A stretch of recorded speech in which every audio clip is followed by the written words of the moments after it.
Hello po, magandang araw. So, ayan, magluluto tayo ngayon ng ating ginataang million fish. Ang ating pananghalian ngayon, o diba? So, ayan, meron tayong million fish, meron tayong sibuyas, bawang luya, at sili, dahon ng sili, o diba? Tapos, meron tayong gata. At ayan, giniling ko na rin pala ang sibuyas, bawang luya, saka ako nagpainit ng kawali, at nilagyan ko ito ng kaunting mantika.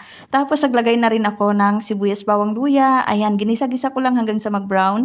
Tapos, nilagay ko na rin yung kaunting patis. O ayan, tansya na lang, wala nang sukat-sukat. Tapos ilagay ko na rin yung gata at saka yung shrimp cube. At saka ko hinalo-halo hanggang sa nag-brown ito. Pasunog na pala.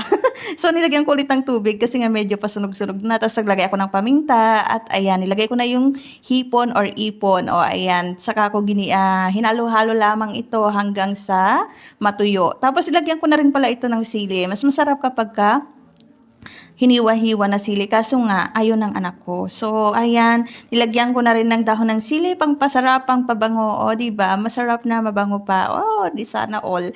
At ayan, kainan na!